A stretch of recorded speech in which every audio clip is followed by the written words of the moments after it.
Estoy en la casa de una de las figuras paradigmáticas del pensamiento peruano, de la educación y al mismo tiempo también del periodismo. Un hombre que durante toda su vida la ha dedicado no solo al quehacer intelectual, no solo al quehacer educativo, sino a un profundo amor por el Perú, y que por lo tanto, desde los importantes puestos que ha tenido en el comercio, ha podido trabar amistad con muchísima gente. Estamos hablando de don Francisco Miro Quesada, don Paco Miro Quesada, como se le conoce, filósofo y pensador.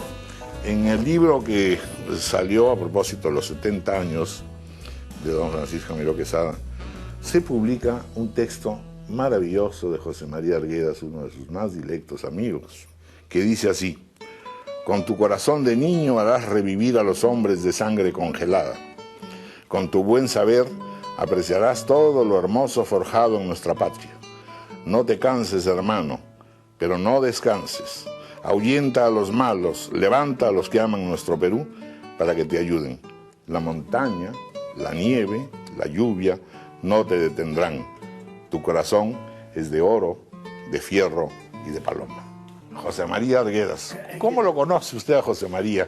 Porque otra de las cosas que tengo que advertir es que don Francisco Miro Quesada no iba a ser filósofo, quería ser por lo pronto literato y seguramente músico y seguramente mucho más cosas como lo hemos viendo en la conversación, pero sobre todo también no iba a ser matemático y fue matemático. Sí, una cosa increíble. Bueno, odiaba las matemáticas cuando sí, estaba en el sí. colegio, ¿no? Tenía que ser profesor y pasaba raspando así con 11, 12. Y lo único, lo demás, me sacaba buenas notas. Una cosa que impresiona en la tan hermosa biografía y entrevista de este libro que menciono es el hecho de encontrarnos con un hombre que tiene un enorme dominio de sí mismo y una perseverancia, pero que tuvo sin duda la suerte de tener además un padre magnífico guiador, ¿no? Fue su gran colaborador finalmente. Bueno, no fue fundamental en mi vida. Influyó de una forma decisiva, definitiva. Y además yo lo adoraba porque era un padre maravilloso. Y siempre atento, siempre descubriendo sus vocaciones. Es el que Siempre. le lleva los libros, lo Siempre, que le allega las cosas, lo invita a pensar, a discutir. Sin forzarme nunca, solamente me sugería, me llevaba poco a poco, casi sin que yo me diera cuenta, a donde él quería que yo llegase.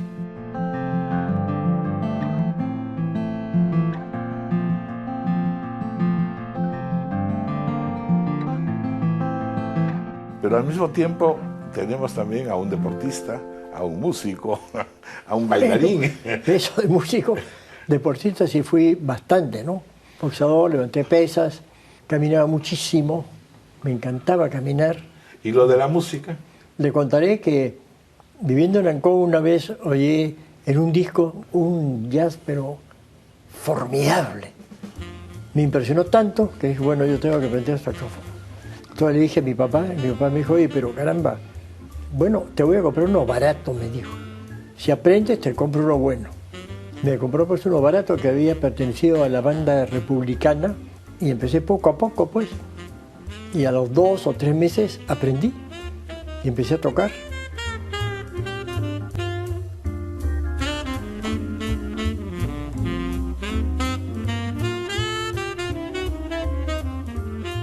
En esas múltiples aficiones, sin embargo, siempre se inclinó a leer mucho, a estudiar. Ah, a sí, me pensar, encantaba. ¿no? Además tuvo una iniciación muy temprana en una lengua extranjera, en una escuela extranjera, en Sí, Francia. sí, ¿no? sí. Todo eso influyó por el hecho de que sea pues esencialmente un intelectual. Mucho. Tuve mucha suerte con los idiomas. Después aprendí inglés. ¿Y en qué momento es que siente que más bien su quehacer debe ser pensar, dedicarse a la filosofía? Cuando leí la crítica de la razón pura de Kant, Que es un libro enorme, dificilísimo. es muy difícil, lo leí en alemán y cuando lo terminé dije, bueno, yo solo puedo ser filósofo, de todas maneras. Y le dije a mi padre que había decidido dedicarme a la filosofía. Bueno, me dijo, está muy bien, pero para eso hay que saber muchas cosas y hay que saber matemáticas. Entonces me matriculé en San Marcos, que ahora es en la vieja casona, Claro, claro. que en esa época era una maravilla. Una vez que ya tuve todos los requisitos de la aritmética, de la álgebra, de la geometría analítica, entonces ya entendía. Y era para mí un placer divino entender la clase de geometría analítica. Y después ya pues seguí estudiando cuanto hay, ¿no? Por ello yo estudié mucha lógica. Me encantaba la lógica. ¿Qué cosa es entonces, en consecuencia, dentro de este mar de dificultades, filosofar? Bueno, me ha hecho usted una pregunta que, caramba, dudo no podrá contestar bien. Pero yo creo que lo que quiere el filósofo es tener una visión general de cómo es el mundo, cómo es la cultura y qué sentido tiene la vida. Y en lo posible, llegar a conocimientos definitivos. Digo lo posible porque por más que uno haga, siempre son sobrepasados. Sí, ahora, usted lo que señala es que en general, en realidad, de lo que se trata fundamentalmente es de humanizar al mundo. Exacto. Sí, ahora, visto todo esto desde el lado del Perú, ¿qué tarea difícil? Porque usted sin duda es no solo testigo de su tiempo, un largo tiempo, sino ha sido testigo de las dificultades, las diferencias. Tremendo, es un país verdaderamente doloroso, dolido, y esto sí, que dice Arguedas lo va reflejando. Hay que ser paloma, pero hay que ser de fierro. Es que Arguedas vio que yo me oponía en el Parlamento con el riesgo de que me censuraran a un proyecto aprista. Entonces me dijo, caramba, qué valiente eres. Esta no te la perdonan, dijo, esta no te la perdonan. Y claro, me censuraron. Y mi censura fue pues muy especial. Completamente absurda. Porque me hacía una serie de preguntas estúpidas, por completo, ¿no? Y al final le dije, bueno, y ahora me largo para que cumpla con su consigna. Sí, pues cumpla con su consigna. Claro, ya me acuerdo de ese momento. Y me largué, pues, abrieron la puerta, esperando a los maestros, con los cuales era muy popular, y me llevaron en hombros hasta comer. ¿Y cómo y por qué la política también le resulta atractiva o que forma parte del quehacer intelectual? Porque el humanismo pues era una especie de pasión para mí. Y un día llegó a mis manos un libro de Fernando Belaúnde y vi que era humanista. Por ejemplo, creo que cuando lo metieron al frontón, ¿no? Y le pedían clases los presos, que eran unos delincuentes tremendos, y él encontraba cualidades humanas en ellos. Entonces, bueno, eso me encantó, ¿no? Y dije, ah, caramba, Belaúnde es extraordinario. Y después, cuando empezó la campaña política, yo me tiré a fondo por él, escribiendo lo más que podía, apoyándolo. Todo el mundo quería que yo participara del gobierno. Entonces yo dije, no, yo encantado de estar en el partido, de luchar por el partido, pero no quiero ningún cargo político. Primero fue Treyes, que era el premier, a ofrecerme el Ministerio de Educación. Después entonces mandaron a Celso Pastor. Lo mismo, no acepté de ninguna manera. Entonces, ¿qué hicieron? Creo que fue Celso, fue a hablar con mi padre. Le digo, mira lo que pasa, todo el mundo quiere hacer a su hijo ministro de Educación y que no quiere. Entonces mi padre me llamó y me dijo, bueno, oye, hay un proverbio inglés que dice, why don't you practice what you preach? ¿Por qué no practica lo que predica? Tiene que aceptar. Y mi padre no le podía negar nada, pues. Ah, y así fue ministro así acepté. de Educación. No me arrepiento, fue una experiencia muy interesante y enriquecedora. Ahora, hablemos un poco de San Marcos, en el que usted ingresa, tiene que hacer enorme esfuerzo por entender las matemáticas y conoce a los miembros de su generación. ¿Quiénes son estos jóvenes que, como usted, están pues llenos de ilusión y muchos de ellos ya orientándose hacia la filosofía? Pienso, por ejemplo, en Carlos Cueto Ferrandini. Claro, Carlos Cueto, Luis Felipe Larco. Luis Felipe Larco también es notable, ¿no es cierto? Sí, notable, notable. ¿Quiénes más estaban allí? A ver, porque es toda una generación importante, ¿eh? Sí, claro, claro. Después ahí ya se agregan pues otro tipo de pensadores, otro tipo de historiadores, ¿no? Era mucho más joven que yo, pero también David Sobrevilla. David Sobrevilla, que era más joven. Con el cual hice una gran amistad. Ahora sí, llegamos de nuevo a José María Arguedas. ¿Cómo lo conoce José María? ¿Cómo cultivan esta amistad? José María Arguedas era muy modesto, pero quiso venir a Lima a estudiar me parece que antropología. Él quería salvar la cultura autóctona. Llegó a Lima creyendo pues que lo iban a despreciar, y en lugar pues de despreciarlo y menospreciarlo, estaban Luis Felipe Alarco y Carlos Cueto, y le tomaron gran admiración porque se dieron cuenta de su valor. Y él dijo, yo me quedé asombrado. Después ellos me lo presentaron. Entonces nos hicimos pues íntimos amigos, como hermanos. Y yo recuerdo que hubo un problema porque había que elegir al nuevo presidente del museo, no sé si era de la Nación, pero el candidato era Pedro Benvenuto, que era muy de derecha. Sí, sí, claro, de la católica. Claro, y Belaúnde era más bien de izquierda, no muy de izquierda, pero en esa época era de izquierda. Y entonces yo elegí pues a José María. Uy, Benvenuto se resintió, una cosa tremenda, pero no había nada que hacer. El sueldo era modesto, en esa época no había plata. Y me dijo, oye hermano, me has hecho millonario. Porque era muy pobre y había tenido una infancia tremenda, muy complicada, ¿no? Todo eso está reflejado en sus novelas. Pero ya que estamos entre izquierdas y derechas, el caso de Francisco Pío Quesada pues es un caso curioso, porque siempre se ha pensado que, bueno, pertenece pues a una familia conservadora, una familia muy importante, y que por lo tanto tendría que haber sido conservador, y sin embargo termina siendo acusado hasta de comunista. Sí, sí, ¿no es cierto? sí. Cosa que nunca fui, pero era de izquierda, francamente de izquierda. Y el movimiento de Belaúnde era un poco de izquierda. Claro, un centro izquierda en ese momento, Centro ¿no es cierto? izquierda, ¿no? Porque claro, lo que pasa es que en los años 50 o 60 el Perú todavía era enormemente conservador, ¿no? Oh, la clase dirigente era francamente conservadora. Tremenda, ¿no? Y un egoísmo y un despotismo tremendo. Una última cuestión con relación a estos temas ideológicos. De los pensadores peruanos, de aquellos que han sido fundacionales en términos de las ideas y de la afirmación de la peruanidad, ¿a quiénes distingue usted? ¿Quiénes no han influido? Yo estaba viendo ahora su biblioteca y veo, por ejemplo, las obras completas de Ribagüero, una mentalidad notable, Víctor Andrés Belaúnde, pero al mismo tiempo conoce usted perfectamente Mariátegui, Aya de la Torre, sí, en fin. Sí, sí. ¿Cómo ha sido el devenir del pensamiento peruano, según usted? ¿Cómo vamos a ir llegando a la democracia, al humanismo, etcétera? ¿Quiénes son los que han ayudado más, en definitiva, a repensar el Perú? Uno que me parece ha sido Basadre. Basadre era un genio, era un hombre extraordinario. Y yo quise conocerlo, un día lo llamé por teléfono y le dije, doctor, yo quisiera tener el gusto de conocerlo, ¿me permitiría usted ir a su casa? Pero por supuesto, me dijo, encantado, venga nomás.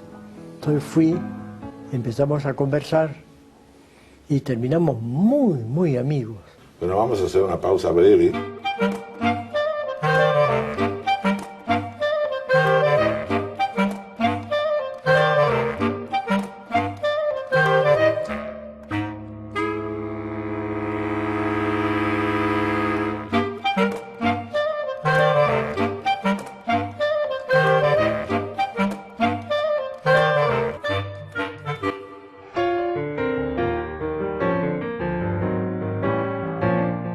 En efecto, la vida de don Francisco Pío Quesada pues es una vida efectivamente de pensamiento, de reposo, de una familia muy unida y también con comodidad, pero no es una familia rica, no es una familia que tenga, digamos, sea el ejemplo de una situación muy bonancible. Bueno, si yo fuera el único dueño del comercio, sí sería millonario.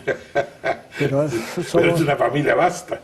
Uy, más de 100 accionistas, una cosa tremenda, ¿no? Dos cosas me han divertido mucho de los datos sobre su biografía. Una, que usted fue empresario y que tenía que ver con revistas, con cómics, que es otro detalle también de su vida, que usted es dibujante. Y el otro aspecto que no olvidaré es que usted en el Dominical insistió en crear este personaje notable, el Supercholo. Ah, sí, yo me siento orgulloso del Supercholo.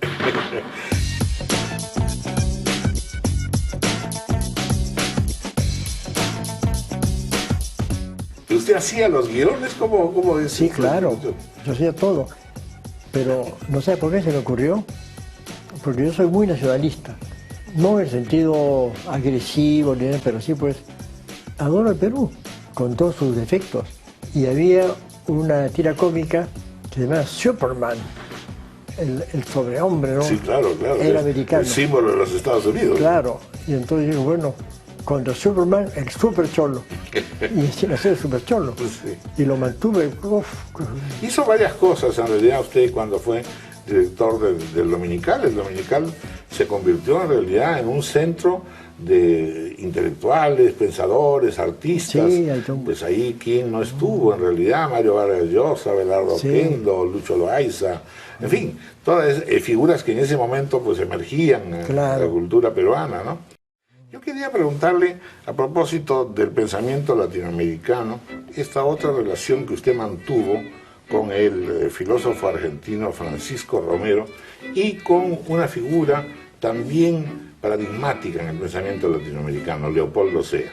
Incluso suscribieron un conjunto de filósofos un documento muy importante afirmando el pensamiento latinoamericano. ¿Es necesario pensar que debe o puede haber un pensamiento latinoamericano que se forja una tendencia de ver el mundo desde una perspectiva geográficamente sudamericana o europea o asiática?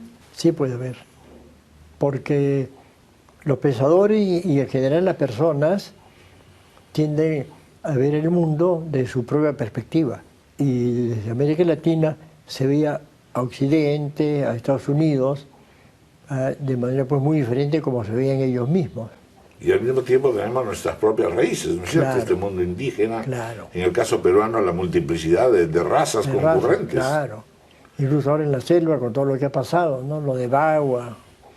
¿Eso qué nos hace a nosotros? ¿Más ricos, menos ricos, más interesantes, menos interesantes? Sí, yo creo que enriquece, enriquece. ¿Usted qué diría del Perú hoy día, por ejemplo? ¿Ha mejorado en términos de esa riqueza cultural? ¿Tiene más, yo diría, más vibraciones intelectuales, más vibraciones artísticas, culturales? Empleando un lenguaje taurino, yo diría una de cal, una de arena. Tiene cosas buenas. Por ejemplo, desde el punto de vista macroeconómico ha sido muy bien llevado. Eso empecé con Toledo, con Kuczynski, lo continúa Alan García, pero desde el punto de vista de la inclusión de los excluidos, de los pobres, sobre todo los que están en la sierra, no se ha llevado bien a cabo. Y en términos de cultura, en términos culturales, si lo comparamos con el Perú de los años 50, 60, 70, ¿hemos avanzado? ¿Tenemos más proyección universal, por así decirlo? ¿Tenemos más sentido de una cultura propia? Creo que no. ¿Qué nos falta? ¿O en general los pueblos hoy día van a terminar no teniendo tanta identidad nacional y súper globalizados? Claro, la globalización, todo eso influye, ¿no? Los tratados de libre comercio, que estamos constantemente en eso. Sí. Ya hemos firmado un tratado de libre comercio con la Unión Europea.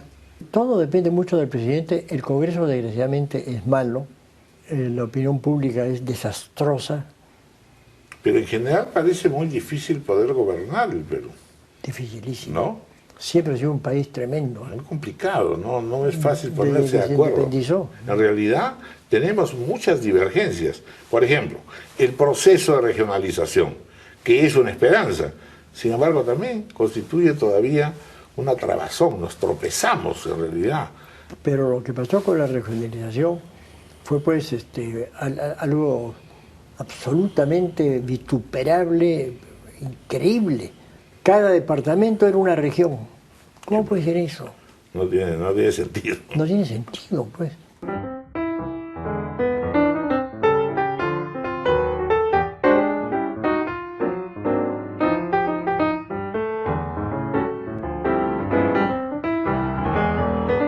Otra última cuestión que quería preguntarles un poco ahora, de nuevo recorriendo el pensamiento y la filosofía. ¿Quiénes son esos autores que a usted lo han marcado lo han impresionado mucho? Bueno, en primer lugar, Kant, Kant por sobre todos. claro. Después, bueno, Albert Camus, Sí, pues bueno, usted tiene varios trabajos sobre Sartre y sobre Camus. claro, y después Sartre. Sartre, un verdadero genio, una cosa extraordinaria. Tiene un libro que se llama El ser y la nada, Sí, claro. en que dice que el ser humano tiene 3 tipos de ser. El proyecto de ser, que es lo que uno decide ser, y el ser para el otro. Y eso a mí me parece genial. Porque ¿qué es el ser para el otro? Él basa todo en la mirada, le regard. Dice que cuando otro lo mira y lo juzga, uno haga lo que haga, no puede evitarlo. Uno, por ejemplo, se siente interesante, pero lo ve como una persona que no es interesante. Eso me parece a mí genial, ¿no? Sí, sí, sí. Un aporte fundamental, y toda la vida social se basa en eso. Nuestro tiempo es un tiempo de tanta intensidad de pensamiento como en el pasado, o estamos en una era de tecnologías y de otro tipo de preocupaciones que ya no son necesariamente tan filosóficas. Así es, así es. La tecnología, la globalización, todo eso nos tiene prisioneros, ¿eh? No es como antes.